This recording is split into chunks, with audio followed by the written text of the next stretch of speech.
A fire near a nuclear power plant. North Korean slaves in Russia. And why are people in Hungary comparing Orbán to Yanukovych? These are just a few of the topics we'll be discussing.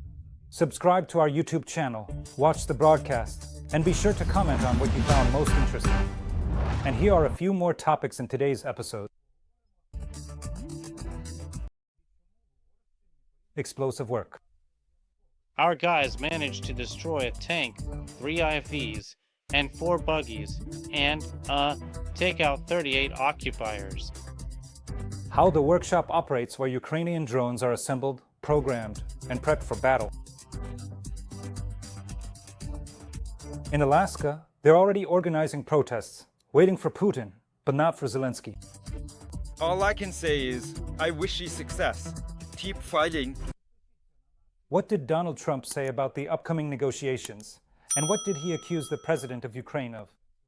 For the first time in Europe, connectivity even where there is none.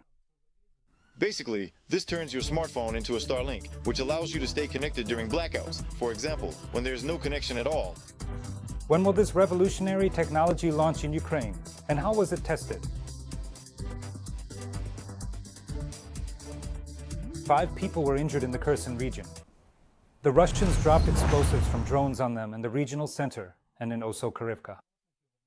2 of the injured are rescuers who were responding to a call. An apartment building, 13 private houses, a gas station, and a cell tower were damaged. Late in the evening, the occupiers dropped aerial bombs on a residential neighborhood in Belozersk, Donetsk region. A man and a woman were killed, and 7 more people were injured, including a 16-year-old boy. There was 1 person killed and 1 injured in Shakhov, and 4 more victims in Kostantinivka, Pokrovsk, and Ilinivka. In the morning, the Russians dropped 2 aerial bombs on Primorsk in the Zaporizhia region. A man was injured. Over the past day, because of the enemy, 24 houses, cars, and social infrastructure facilities in 14 settlements of the region were destroyed. A 55-year-old woman was injured in Nikopol, Dnipropetrovsk region. 2 apartment buildings and a private house were damaged, and in the Sinelnikov district, an administrative building, a cultural institution, a gymnasium, and a cafeteria were wrecked. In Kupiansk, Kharkiv region, an elderly man was injured as a result of enemy strikes. An FPV drone hit a residential area, and another drone struck a house in the Durachi community. Civilian infrastructure was damaged and destroyed in 3 settlements of the region. Another attack on a Ukrainian military training center. Overnight, the enemy struck one of the training units of the ground forces of the armed forces with missiles. At present, it is known that 1 person was killed and 11 others were wounded with varying degrees of severity. Another 12 servicemen sought medical assistance, complaining of concussions and acute stress. The military reports that the personnel were properly alerted. Immediately after the missile danger signal, a group of soldiers was caught in the impact zone of cluster munitions while heading to the shelters.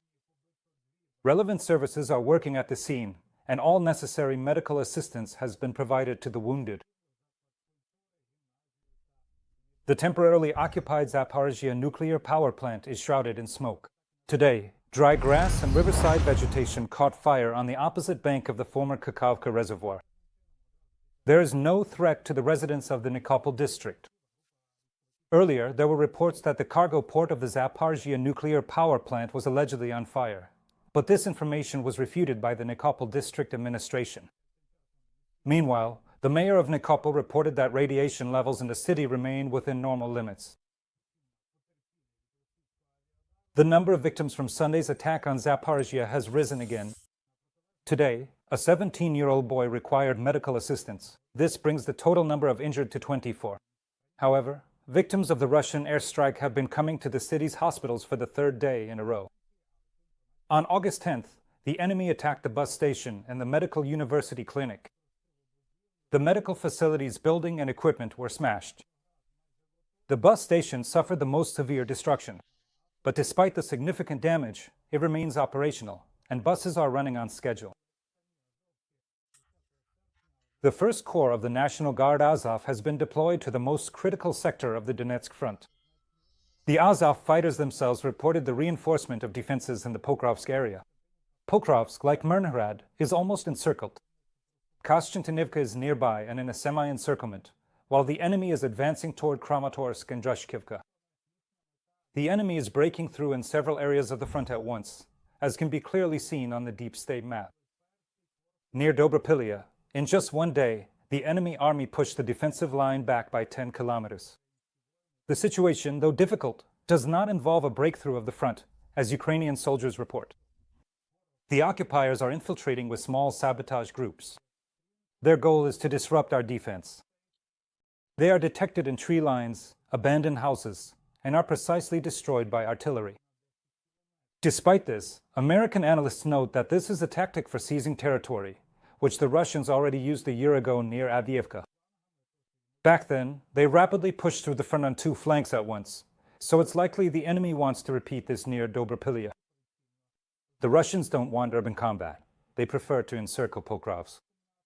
A certain number of small Russian groups are constantly maintaining pressure on Ukrainian positions and trying to bypass the first line, slip through the kill zone, and get past the first line of Ukrainian defenses.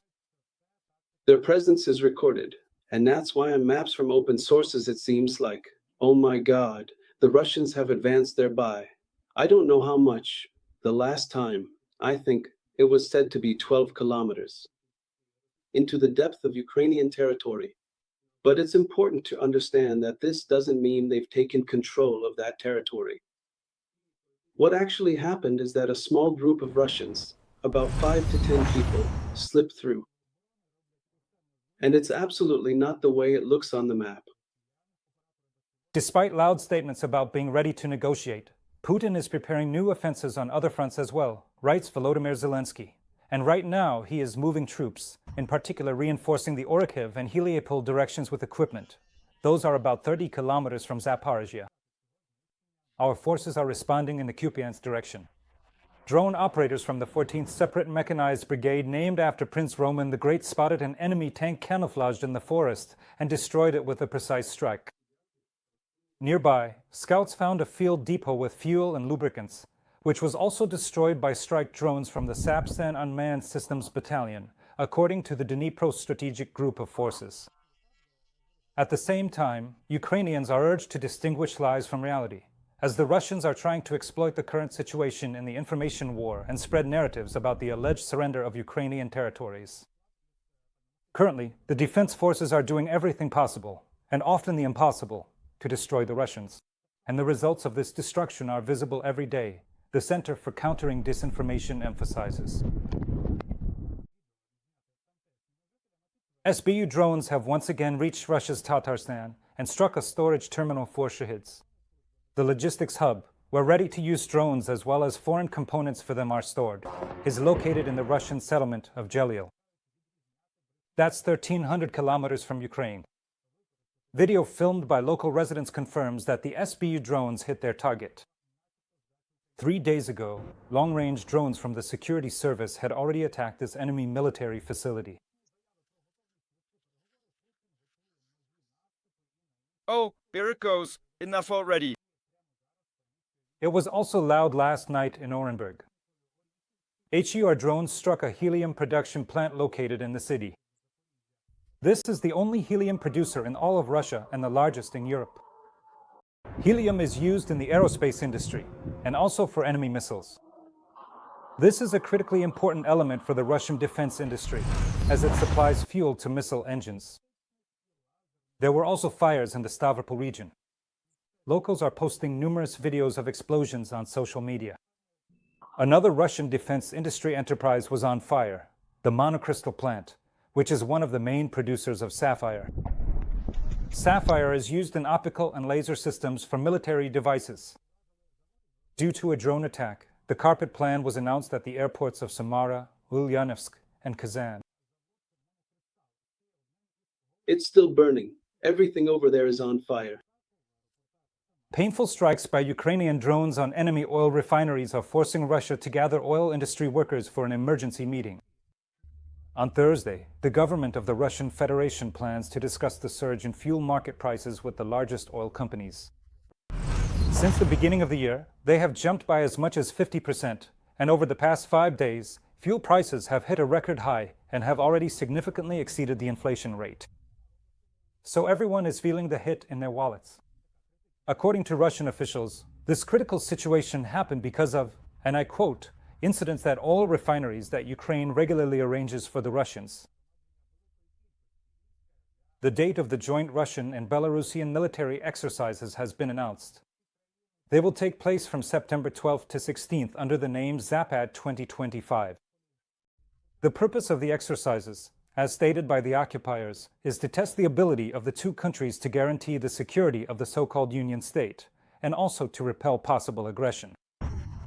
Earlier, on the air of the United News Marathon, a spokesperson for the State Border Guard Service reported that several hundred Russian soldiers and several dozen pieces of equipment have already arrived in Belarus for the exercises scheduled for the fall.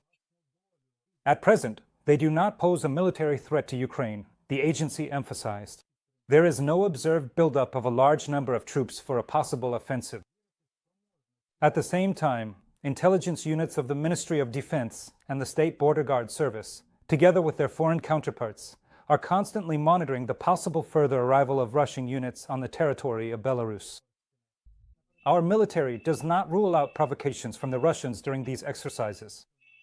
European countries have also responded to the maneuvers. Despite the low assessment of the threat, Poland is conducting its own exercises. Lithuania is strengthening its air defense. Estonia is fortifying its border, and Latvia is also taking appropriate security measures.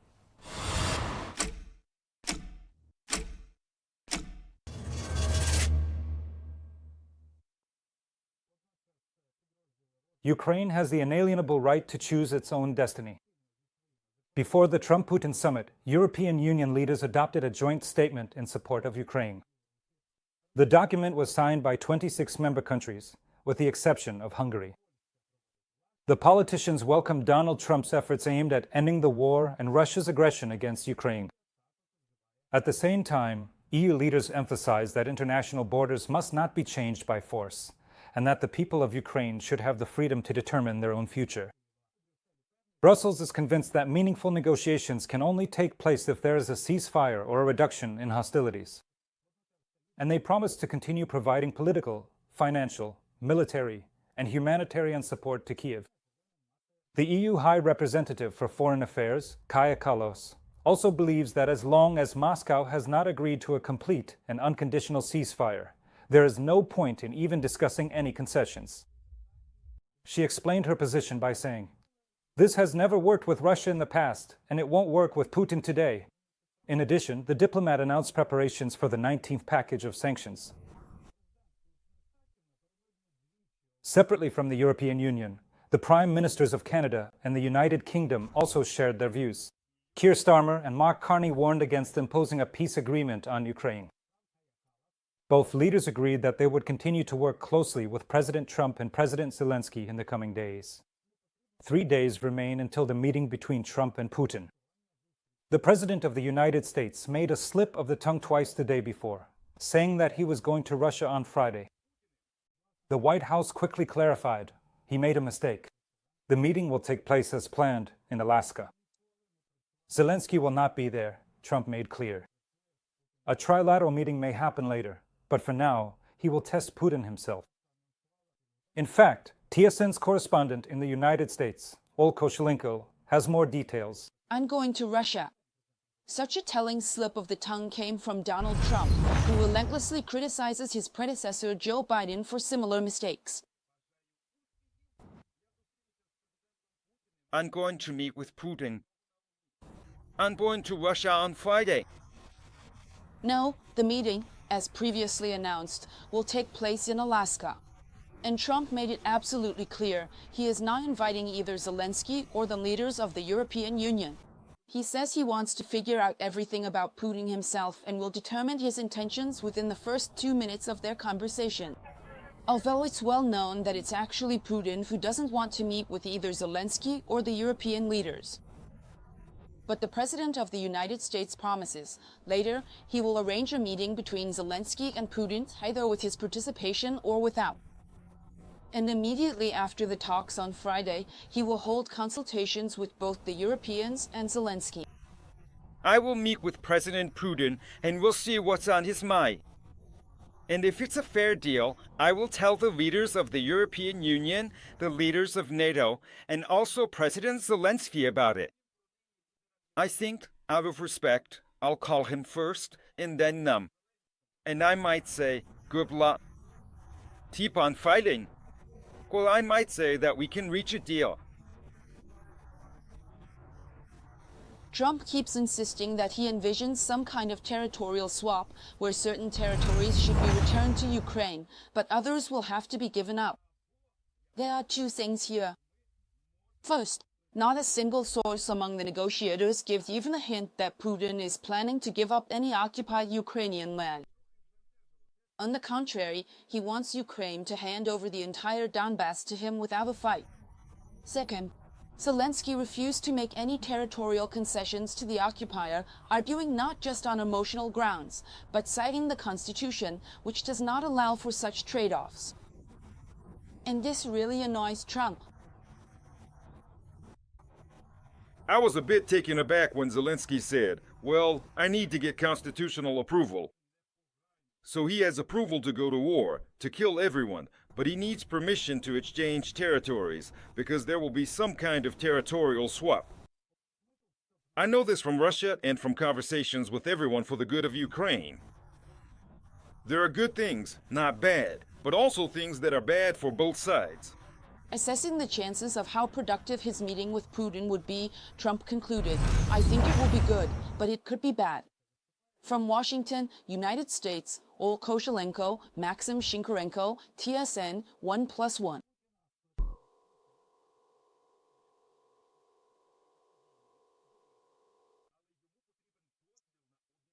In Alaska, a protest is being organized ahead of the Trump-Putin meeting. The event is being organized by the non-governmental organization Stand Up Alaska. The protest is planned for the day before the U.S.-Russia leaders summit. As the organizers explained, they are protesting against the presence of an international war criminal in their state. We are here to send a clear message to both Donald Trump and Putin. Alaska firmly stands against authoritarianism. Their official statement says, meanwhile, due to the arrival of the Kremlin dictator, the U.S. Civil Aviation Administration is planning to close the airspace over Anchorage, the city where the meeting will take place. A notice about the movement of, quote, VIP persons has been published on the agency's website. The airspace will be closed within a radius of almost 50 kilometers and up to an altitude of 5,500 kilometers. The restrictions will be lifted on August 16. That's the day after the meeting between Putin and Trump. So why was Alaska chosen as the location for the Putin-Trump meeting? And why won't the number one criminal be arrested there? There are plenty of arguments to be made here. First of all, Alaska is located directly across from Russia, so Putin will only have to fly over a small stretch of the Bering Strait to land in the States. And the entire route for the dictator would lie exclusively through Russian territory and wouldn't cross the airspace of any countries unfriendly to the dictator. There's also a bit of symbolism in this meeting, since Americans bought Alaska from the Russian Tsar in 1867 for a laughably low price. In today's money, that would be about $111 million. The agreement was signed for 100 years. The term expired in 1967, when Russia no longer existed and there was the Soviet Union instead, so Alaska remained an American state. And, as Western media suggest, Putin won't hesitate to remind Trump about this territorial issue. The main topic of the meeting, however, will be discussing Russia's claims to Ukrainian lands. Trump will listen to Putin and figure out how to proceed. And the last, but very important issue for the Kremlin dictator personally, is security. In Alaska, he won't be arrested under the warrant issued by the International Criminal Court more than 2 years ago. After all, the United States does not recognize the ICC and is not a party to the Rome Statute. This week, we are closely following the preparations for the summit in Alaska, and we're also asking you what you think it will be like. Could Ukraine agree to any concessions for the sake of a ceasefire as a result of this meeting? And if so, what kind of concessions? Where do you personally draw the red lines? Be sure to write about this in the comments under our broadcast on YouTube. And of course, give us a like, subscribe to the channel, and I'll continue with the TSN broadcast. the tariff war against China is being postponed. Trump extended the truce for another 90 days, just a few hours before the two largest economies in the world were set to hit each other with tariffs. In this way, the American president left time until November 10th to reach a trade agreement with Beijing. Donald Trump does not rule out that if the agreements are successful, he will personally meet with Xi Jinping. The negotiations aim to expand access for American exporters to the Chinese market and to address issues of national security and the economy. In response, China also decided to postpone the tariffs. Mutually beneficial cooperation between China and the United States is the right path. Oppression and containment will lead nowhere, commented representatives from Beijing on the decision. Let me remind you, at the beginning of the year, Washington threatened to raise tariffs on Chinese goods to 145%. In response, Beijing imposed tariffs of up to 125% on American products.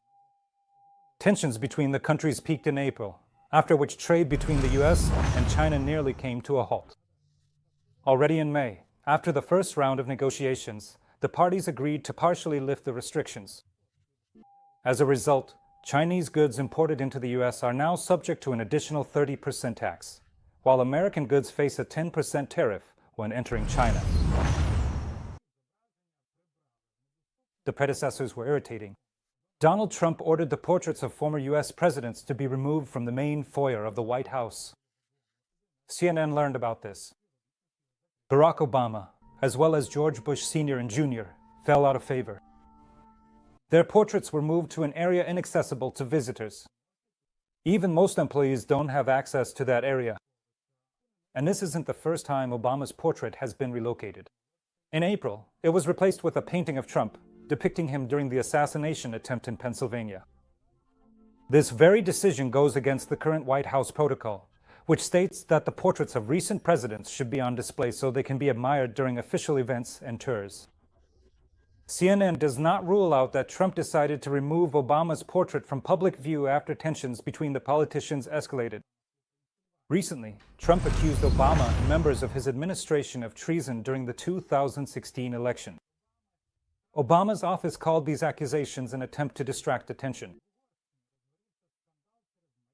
A mysterious mansion, just like Yanukovych's. A scandal has erupted in Hungary over Viktor Orban's estate. Local independent MP Akos had hazy published photos of the current prime minister's unfinished residence in Hadvan Puszta. The footage was allegedly shot by one of the construction workers who worked there for a while and then quit because, I quote, he felt disgusted. The building looks like a real castle. On its grounds, there's a private zoo with zebras. The walkways are heated so that the snow melts in winter. There are also underground corridors, a library, a chapel, a palm garden, fountains, and a pond. Hungarian journalists who visited the area compared the atmosphere to the country residence of the fugitive Ukrainian president, Viktor Yanukovych. Orban himself does not call this estate a mansion, insisting instead that it is his father's farm, which isn't even finished yet. Meanwhile, the head of the opposition party, Tisza, and Orban's main rival in the upcoming elections, Peter Magyar, has promised that as soon as he comes to power, he will order the State Audit Office to launch an investigation into this estate, the assets of all former members and representatives of the government over the past 20 years, as well as those of their close relatives. Not just soldiers, but also slaves from North Korea.